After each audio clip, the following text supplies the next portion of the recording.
শিলিগুড়ির বিধায়ক তথা রাজ্যের পর্যটন ও পরিষদীয় মন্ত্রী শঙ্কর ঘোষের উদ্যোগে ফের অনুষ্ঠিত হলো জনপ্রিয় কর্মসূচি সরাসরি শঙ্কর। রবিবার সকাল থেকে শিলিগুড়ির মার্গারেট স্কুলে দেখা গেল মানুষের ভিড়। শুধু শিলিগুড়ি নয়, বিভিন্ন প্রান্ত থেকেও বহু মানুষ ছুটে এসেছেন নিজেদের অভাব, অভিযোগ ও সমস্যার কথা জানাতে। রাজ্যে পরিবর্তনের পর গত মে মাসে শিলিগুড়িতে শুরু হয়েছিল সরাসরি শঙ্কর কর্মসূচি। প্রথম দিনেই ব্যাপক সাড়া মেলে সাধারণ মানুষের কাছ থেকে। তারপর ফের আজ অনুষ্ঠিত হলো এই কর্মসূচি। এদিনের অনুষ্ঠানে বিভিন্ন দফতরের আধিকারিকদের সাথে নিয়ে একসাথে বসেন মন্ত্রী। যে সমস্ত দফতরের বিরুদ্ধে অভিযোগ উঠে আসছিল, সেই সমস্ত দফতরের হাতে অভিযোগের নথি তুলে দিয়ে দ্রুত সমস্যা সমাধানের আশ্বাস দেন মন্ত্রী শঙ্কর ঘোষ।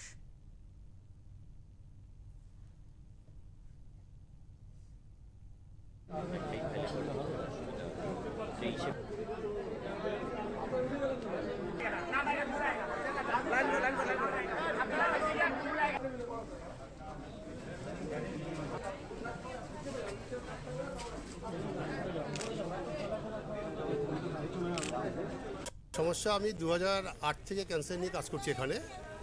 আমরা খুব স্মুথলি এখানে ক্যান্সার নিয়ে কাজ করছিলাম। 2 নম্বর ওয়ার্ডে হঠাৎ 2 নম্বর ওয়ার্ডে কাউন্সিলর গার্গী চ্যাটার্জি আমাকে জানুয়ারি মাসে ডেকে থ্রেটিং দেয়। 1 নম্বর হচ্ছে আমি বাইরের লোক, 2 নম্বর হচ্ছে আমি ক্যান্সার নিয়ে কোটি টাকা কামাচ্ছি, 3 নম্বর হচ্ছে ক্যান্সার আমরা ক্লাবকে নিয়ে রাজনীতি করি, তোমাকে বিল্ডিং ছাড়তে হবে।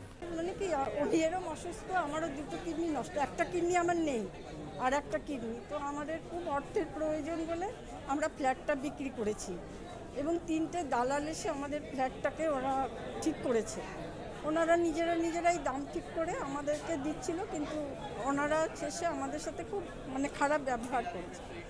তারপর ওনারা আমাদের যারা পারচেজার তারা আমাদের বলেছে যে আমার মা অসুস্থ, ফ্ল্যাটটা তাড়াতাড়ি রেজিস্ট্রি দিতে। আমরা রেজিস্ট্রি দিয়েছি, দেওয়ার পরে আমাদের কিছু টাকা দিয়েছে আর কিছু টাকা দেয়নি, বলেছে রেজিস্ট্রির পরের দিনই দেব। কিন্তু আজকে 3 মাস হয়ে গেছে, 4 মাস করতে চললো, খালি বলছে দেব। তারপরে আর ফোন ধরছে না। সরাসরি শঙ্কর, শিলিগুড়ির বিধায়ক তথা পর্যটন মন্ত্রী শঙ্কর ঘোষ, তিনি শহরের লোকের সমস্যা শুনতেই কিন্তু এই অনুষ্ঠান করে থাকে। আজ তার 3য় পর্ব। আজ শিলিগুড়ি মার্গারেট স্কুলে তিনি এই যে অনুষ্ঠান, সেই অনুষ্ঠান করেন। প্রায় 74 জনের নাম নথিভুক্ত করলেও 200 জনের ওপরে যারা আসেন এবং তাদের সমস্যার কথা সরাসরি বিধায়ককে জানান। পাশাপাশি আপনাকে আমি দেখাবো, এই মুহূর্তে দেখতেই পাচ্ছেন যে অনুষ্ঠান, সেই অনুষ্ঠান কিন্তু চলছে। একদিকে যেমন শিলিগুড়ি কর্পোরেশনের আধিকারিকরা রয়েছে, তেমনি কিন্তু পুলিশ থেকে অ্যাডমিনিস্ট্রেশন সমস্ত আধিকারিকদের কিন্তু আজ তিনি এক ছাতার তলায় নিয়ে এসেছেন এবং মানুষের সমস্যা যাতে দ্রুত সমাধান হয় সেই বিষয়ে কিন্তু তিনি সচেষ্ট হয়েছেন। মানুষের সমস্যা দীর্ঘদিন থেকে রয়েছে। আজ যে সমস্ত মানুষ রয়েছে তাদের মধ্যে কিন্তু এমনও মানুষ রয়েছে যারা কিন্তু দীর্ঘদিন থেকে সমস্যার মধ্যে রয়েছে, কিন্তু সমস্যার সমাধান হচ্ছে না। অভিযোগ উঠেছে শিলিগুড়ি কর্পোরেশনের বিভিন্ন কাউন্সিলরের বিরুদ্ধেও, যারা তৃণমূলের কাউন্সিলর, যারা তৃণমূল আমলে কিন্তু মানুষের সাথে দুর্ব্যবহার করেছেন এবং বিভিন্নভাবে তাদেরকে প্রতারণা করেছেন। সেই সমস্ত সমস্যার সমাধান তিনি শুনেছেন এবং তিনি বলেছেন যে প্রশাসনিক যে সমস্ত কাজ, সেই সমস্ত কাজ কিন্তু যাতে পুলিশের কাছেও যায়। এমনও দেখা গিয়েছে পুলিশকেও তিনি কিন্তু বলতে বাধ্য হয়েছে যে পুলিশ কি কাজ করছিল না এতদিন থেকে, যে এত অভিযোগ আসছে তাদের নামে।